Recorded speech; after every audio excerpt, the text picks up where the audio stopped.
یاد رکھیے اس کی ضرورت پڑتی ہے. میں آپ سب سے اس لیے یہ بات کہہ رہا ہوں. آج حقیقت یہ ہے کہ ہر آدمی کنگ ہے اور اس کی ایک کنگڈم ہے. اس کو پیارے نبی صلی اللہ علیہ وسلم نے بھی بیان کیا ہے کہ کلکم راعٍ وکلکم مسئول عن رعیتہ، کہ تم میں کا ہر آدمی حاکم ہے اور اس سے اس کی جو ذمہ داری ہے اس کے بارے میں سوال کیا جائے گا. اس کو جو ہے اس کی رسپانسبلٹی ہے یہ. تو یہ جو ہمیں سمجھنا ہے کہ ہم میں کا ہر آدمی کنگ ہے. گھر میں جو لوگ فیملی ممبرس جتنے بھی ہیں تو ہیڈ آف دا فیملی وہی کیا ہے، کنگ ہے، اور اس کی فیملی پوری کنگڈم ہے اس کی، اور وہاں اسے ہر چیز کو، اپنی حکومت کو بہتر انداز سے چلانا ہوتا ہے. ہر ایک کے ساتھ ہے. تو کیا ہے اس کے لیے کہ آپ کو جب کسی بھی کام کے لیے کسی شخص کا بھی انتخاب کرنا ہے، آپ کوئی کام کسی کے حوالے کرتے ہیں، اپنے کسی بچے کے حوالے کرتے ہیں، اپنی بیوی کے حوالے کرتے ہیں، اپنی بیٹی کے حوالے کرتے ہیں، اپنے گھر کے کسی بھی فرد کے حوالے کرتے ہیں، اپنے بھائی اپنے بہن کے حوالے کرتے ہیں، تو آپ دو چیزیں دیکھیے. پہلی چیز کیا ہے کہ اس کام کو کرنے کی صلاحیت اس کے اندر ہے یا نہیں ہے. یہ دیکھنا بہت ضروری ہے. بچوں میں اس بات کو بھی نوٹ کر لیجئے، اس بات کو بھی دیکھیے کہ آپ بچوں کے لیے ایک ٹارگٹ آپ سیٹ کرتے ہیں، آپ نے کوئی گول بنا رکھا ہے، تو یہ بھی دیکھ لیجئے کہ بچے کے اندر وہ ٹیلنٹ ہے کہ نہیں ہے. آپ خواہ بچے کو کچھ بنانا چاہتے ہیں، نہیں مجھے بچے کو ڈاکٹر ہی بنانا ہے، انجینئر ہی بنانا ہے، لیکن بچے میں وہ ٹیلنٹ نہیں ہے، تو پھر آپ اس کا مطلب یہ ہوا کہ اس آیت پر آپ کا عمل نہیں ہے. آپ کنگ تھے، آپ کی یہ کنگڈم ہے یہ، اور ہر ایک کو اس کے مناسب جگہ پر اس کو استعمال کرنا ہے اور اس کو اس کی جگہ پہ رکھنا ہے. آپ نے اس کے لیے صحیح جگہ کا انتخاب نہیں کیا.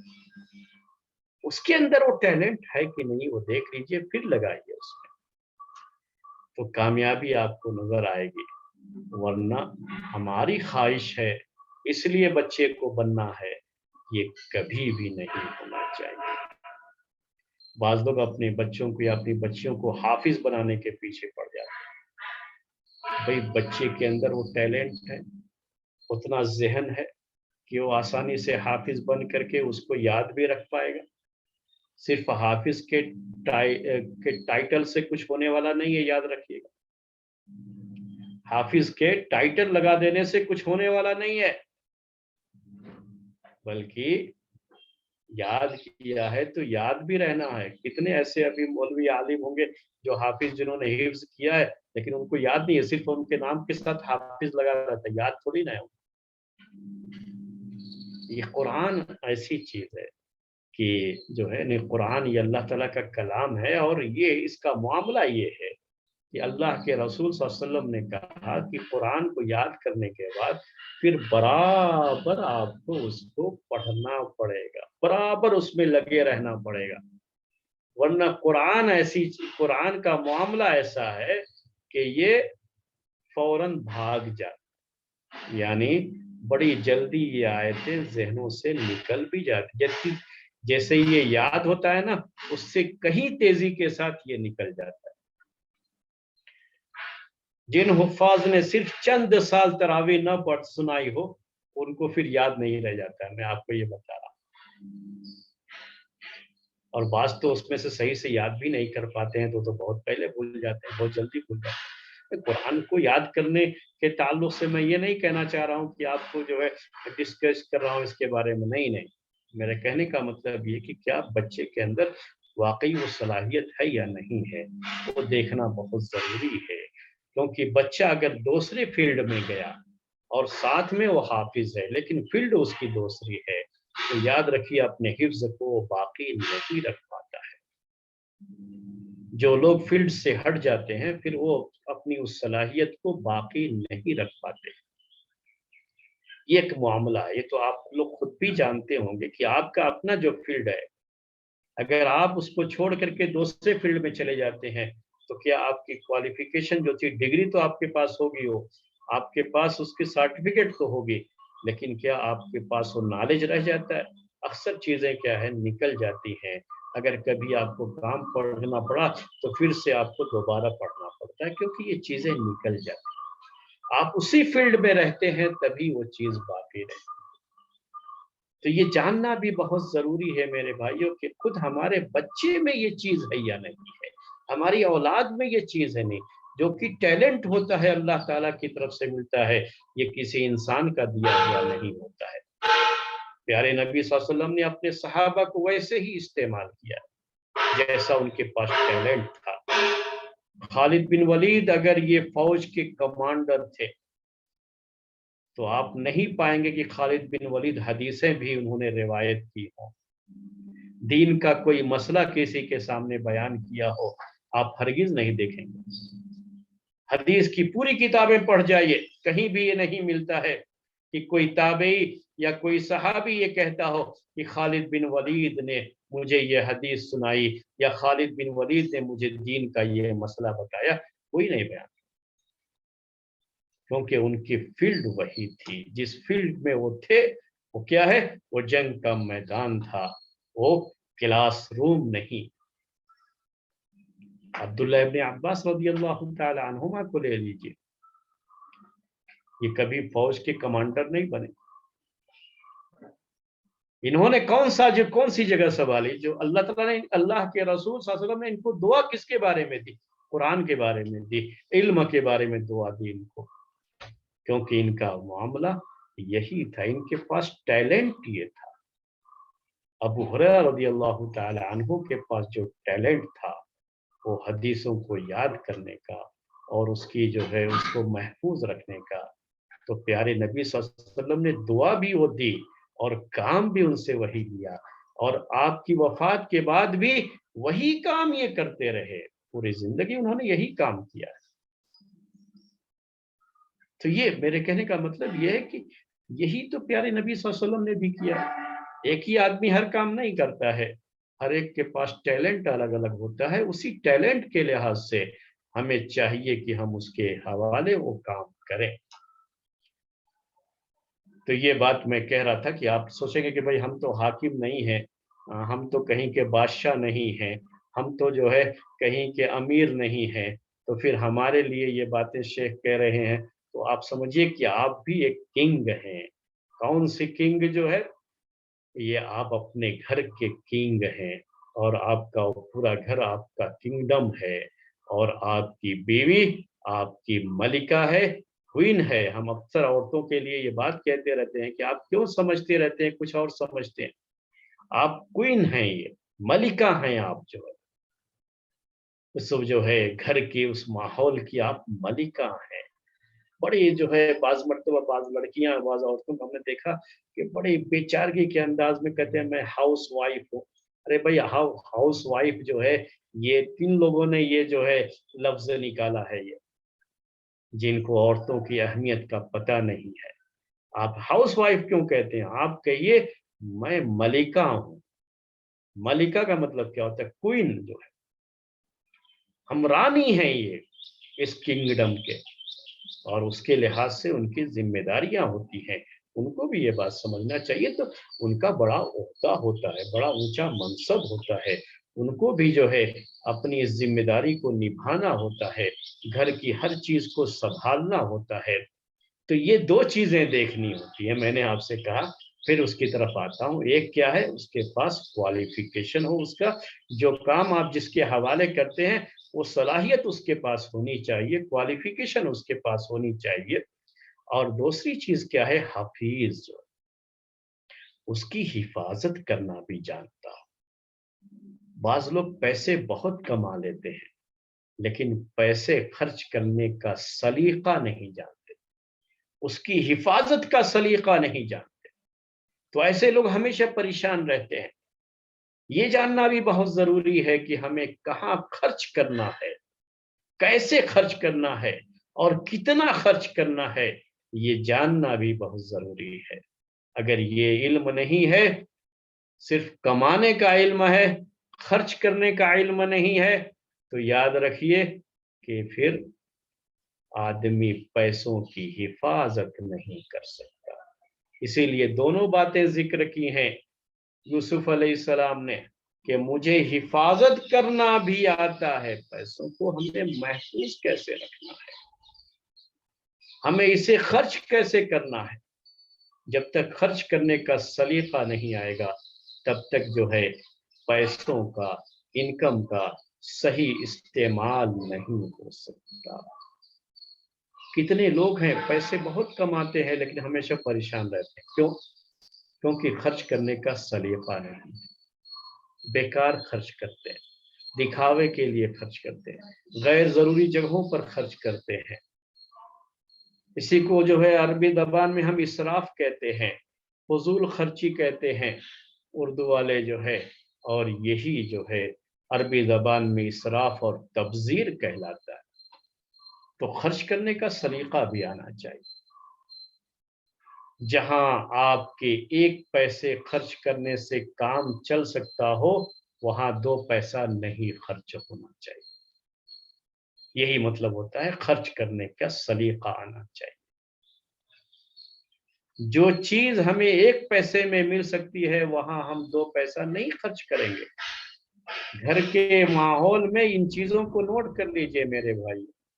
آپ میں سے ہر کوئی فائنانس منسٹر ہے، آپ کنگڈم کے جو ہے کنگ ہیں، تو آپ ہی جو ہے فائنانس منسٹر بھی اس کے ہوتے ہیں. تو آپ یہ چیزیں نوٹ کر لیجئے. جو چیز دکان سے 1 پیسے میں مل سکتی ہے آپ اسی چیز کو کہیں سے 2 پیسے میں خرید کر کے لائیں تو یہ کوئی اچھی چیز نہیں ہے. اس کا مطلب یہ ہوا کہ آپ حفیظ نہیں رہے. آپ کو حفیظ بننا تھا، آپ حفیظ نہیں بن سکے. آپ نے اپنے مال کی حفاظت نہیں کی. کسی کو دینا ہے تو دینے سے پہلے بھی سمجھ لیجئے کہ واقعی وہ مستحق ہے یا نہیں ہے، اس کا حق رکھتا ہے کہ نہیں رکھتا ہے. یہ جاننا بھی بہت ضروری ہے. آج کل لوگ دھوکہ بہت دیتے ہیں نا، دنیا میں دھوکہ بہت پایا جاتا ہے. اور مومن کے بارے میں کہا پیارے نبی صلی اللہ علیہ وسلم نے کہ لا یلدغ المؤمن من جوہر مرتين.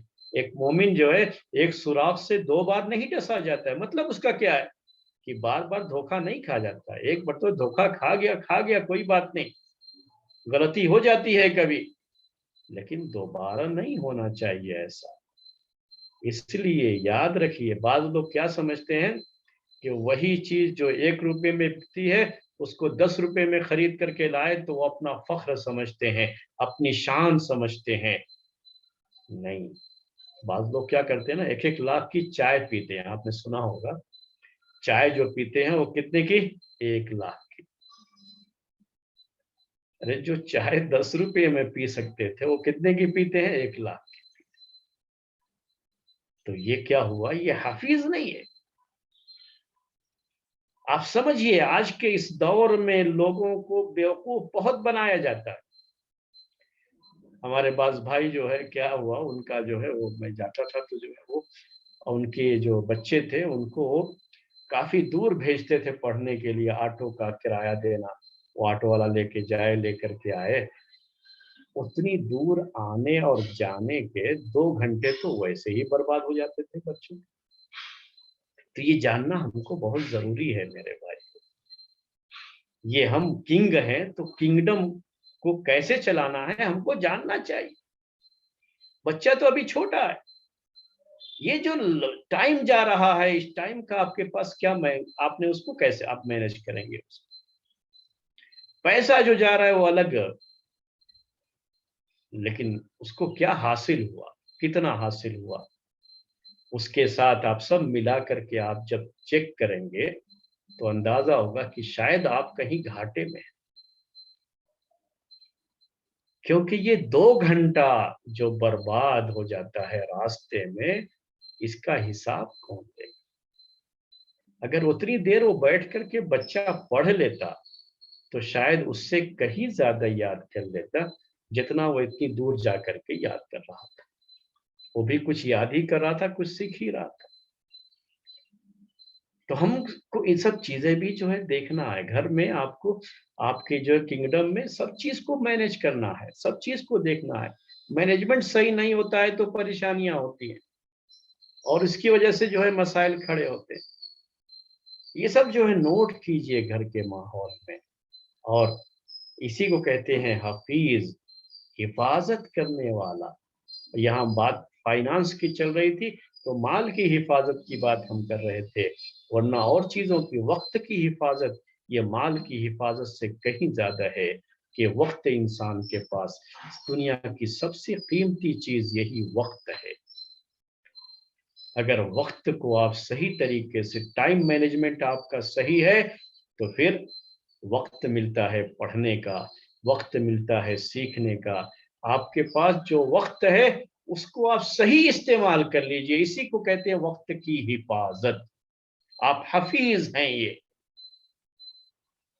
اور یاد رکھیے ہر وہ شخص جو وقت کے کم ہونے کی شکایت کرتا ہے تو سمجھ لیجئے کہ اس کے پاس ٹائم مینجمنٹ صحیح نہیں ہے. اگر ٹائم مینجمنٹ صحیح ہے تو ایسا آدمی وقت کے کم ہونے کی شکایت نہیں کرتا ہے، کیونکہ وہ مینج کر لیتا ہے. کیا کرنا ہے مجھے، اس وقت کو کیسے استعمال کرنا ہے مجھے، یہ وقت ہے تو اس کو میں کیسے استعمال کروں، اس کو کیسے سیٹ کروں. تو وہ کچھ نہ کچھ اپنا مینج کر لیتا ہے کیونکہ اس کا ٹائم مینجمنٹ صحیح ہے. آپ کنگ ہیں، اپنی کنگڈم میں ان چیزوں کا خیال رکھیے. جیسے یوسف علیہ السلام نے کہا انی حفیظ علیم، میں حفاظت کرنے والا بھی ہوں اور نالج رکھنے والا بھی ہوں. دونوں چیزوں کی بڑی اہمیت ہے ہماری زندگی میں. اس کو اچھی طرح سے آپ نوٹ رکھیے. ہمیشہ ایسے آدمی کا انتخاب کیجئے کسی بھی کام کے لیے جس کے پاس نالج بھی ہو اور حفاظت کرنے والا وہ ہو. حفاظت کا مطلب کیا، کرپٹ نہ ہو. آج تو سب سے بڑا مسئلہ کرپشن ہی کا ہوتا ہے. کرپٹ ہے تو چاہے انکم کتنی بھی ہو جائے، صلاحیت اس کے پاس کتنی بھی زیادہ کیوں نہ ہو، لیکن وہ آدھا مال تو اپنی جیب میں کر لے گا. آپ نے دکان آپ کے پاس ہے، آپ نے ایک سیلس مین کو رکھ لیا، بڑا کوالیفائڈ ہے وہ، اس کے لیے ٹیلنٹ ہے اس کے پاس، خوب بیچتا ہے اور پروفٹ بھی آتا ہے، لیکن آدھا تو اپنی جیب میں رکھ کے چلا جاتا ہے. تو کیا ہوا، آپ کو کیا ملا؟ کیونکہ وہ علیم تو تھا لیکن حفیظ نہیں تھا. تو علیم بھی ہونا ہے، حفیظ بھی ہونا ہے. دونوں جو ہے آپ کو دیکھنا ہے. اس کا خیال رکھیں میرے بھائیوں اور میری بہنوں. میں نے آپ کے سامنے یہ درس پیش کیا ہے، یہ تزکیہ نفس کا درس تھا، اور آپ اس کا خیال رکھیں اپنی زندگی میں. میں نے تھوڑا لمبا کھینچ لیا ہے کیونکہ میرا ارادہ آج جو ہے دوسرا درس لینے کا نہیں تھا. ہم تھوڑا ٹائم کے تعلق سے ابھی پورے طریقے سے کہ ٹائم کیا رکھیں گے مطمئن نہیں ہے ابھی. تو ہم چاہتے ہیں کہ جو ہے تھوڑا اس کے بارے میں، اگر 7 بجے ہی کا ٹائم رکھنا ہے آگے بھی، اگر سب لوگ اس کے لیے راضی ہیں تو مجھے کوئی مسئلہ نہیں ہے. انشاءاللہ ہم اسی کے ساتھ کنٹینیو کر سکتے ہیں.